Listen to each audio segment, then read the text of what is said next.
In a world where GTA Online is kind of becoming less and less interesting over the months, you still have this urge to play GTA 5 and explore everything that the game has to offer. This is where something like RP comes into play.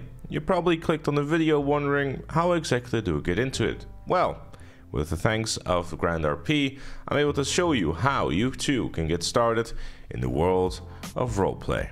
So in this beginner's guide for GrandRP, we'll be getting into how you can get started on the server as well as roleplay itself. So buckle in and let's get started. First and foremost, the most important thing of all, you gotta make an account so you can get started with playing in GrandRP. Simply click the link in the description down below so you can get yourself also some bonuses for signing up, and then fill in your email and password and then come up with a really cool name that you can give to your character. Obviously make sure to not use your actual real life name because, you know, it'd be a bit of a silly idea to dox yourself as you're playing the video game. Come up with something cool, but you know, keep it within the rules. Like in GTA Online, the most important thing about roleplay is making sure that your character looks as good or as bad as you want it to be. Of course, this is where you would start off your journey in GrandRP as well.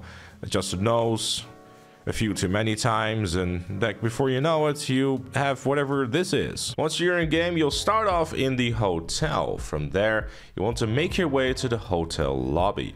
In the hotel lobby, you'll be able to talk to none other than Olivia Johnson. She has a couple of options for you, and one of them being able to join a family. Now, this is not entirely something you should be doing from the get-go, but I'm primarily mentioning it because it's a pretty big part of GrandRP. In here, you'll be able to do all kinds of activities and also, of course, find a group of people, like-minded individuals that you can start playing with. Because after all, that's all what roleplay is about. From there, you can head outside and make your way to the scooter rental, which will allow you to get around the map and get started with your beginner's quest. By pressing the M key on your keyboard, you'll be able to go to the quest tab and then actually see the beginner's quest. Then may simply plan your route and then make your way to the very first activity, which is the electricity job. Once you're there, you want to get employed over here and start working as an electrician. For the beginner's quest, you only have to do a couple, but if you want to get a bit more familiar with the electrician and like progress through the job itself and then start earning more and more money as you do, you might want to stick around for a little while, but it's obviously entirely up to you. The beginner's quest is really there to kind of make you explore a variety of different things in the game, so you can always come back to it later if you wish to do so. Like with any other job in GrandRP, the more you do a job, the higher a level will become and the more money you will start to make. The job itself, though, as you can clearly see from the footage, is pretty straightforward. You just walk up to one of the things, then hold E, and there you go. You are now a professional electrician that somehow has not electrocuted himself by just doing something completely random. Also, once you're done, make sure to sign off the job again and get yourself a new rental scooter so you can get around to the next step, which is the post office. Once you arrive at the post office and head inside, you'll be able to talk to none other than Steve Postal, and definitely not Steve Haynes, because who's that? There you'll be able to receive a couple of items that have been waiting for you, including some of the beginner's cases that will allow you to get something fancy, such as definitely not Deadmau5 mask. Once you got your fancy hat, you can get back on your scooter and make your way to the driving school. Because obviously, it'd be very illegal to drive without a license, which is something we definitely have been doing for the past 5 minutes or so. Simply talk to Will Ryder here and you will be able to start the driving exam. Now, this driving exam, of course, it's of vital importance that under no circumstance you'll be driving 150 kilometers per hour, because that would be very irresponsible.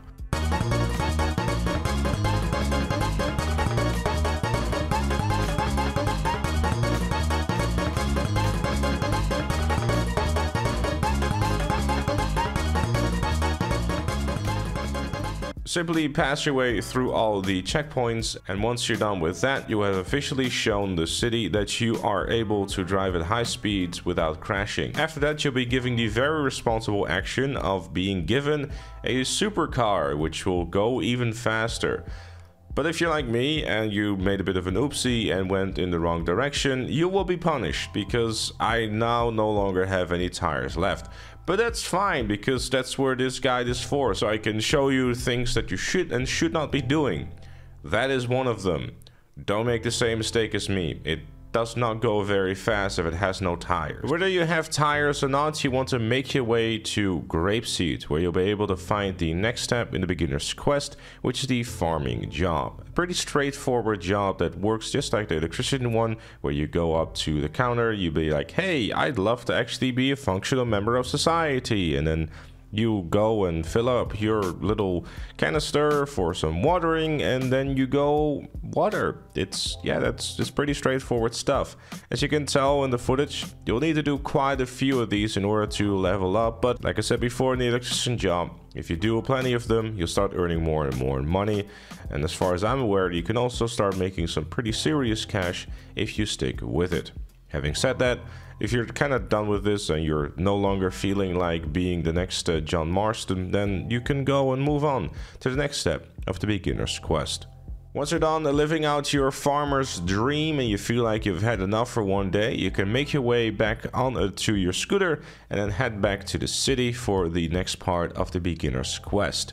In here, you'll be able to find that you'll have to make your way to the miner's job, but unfortunately, you'll have to go through the danger zone. This is the part of the game where if people feel like shooting you for entering the gang territory, they probably will. So keep an eye out and watch your back before you do so, and don't wear any of the wrong colors because they won't think twice about shooting you down. Having said that, you can obviously also take the tourist route, but in my experience you can go through these zones without too much hassle, because obviously they need to have a legitimate reason to kill you before they do so.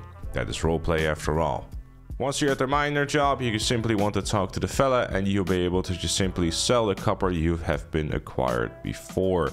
From there, you can just simply move on to the next and final step, which is calling in some transport at the parking lot system in the game. At any of the parking lots in the game, you'll be able to rent a parking spot for a day or 3 days or however many you wish to do so. And there you will find your red loader, which is the car that you can use and it was simply given to you. However, because you were so good and you also completed the beginner's quest, you get the option of picking between 3 different vehicles. When picking one of these vehicles, you'll be able to keep this for an entire week, allowing you to get around the map and get started just a little bit quicker and not have to struggle bus your way through with a red loader. In order to do this, you want to first make sure to complete the quest by renting out the red loader, and then obviously cancel the parking lot again so you can actually call in one of these new few vehicles, or you can go to a different parking lot to call it in instead, whatever you prefer. Regardless, you'll also be given a couple of days of time and also have the scooter stay available to you until you reach level 3. And then the world of GrandRP is entirely open to your exploration and whatever you want to do. There's a heap of things you can do in the game, which can all be found by just pressing that M button again and look for different kind of quests that you can do to explore all kinds of things that the game has to offer.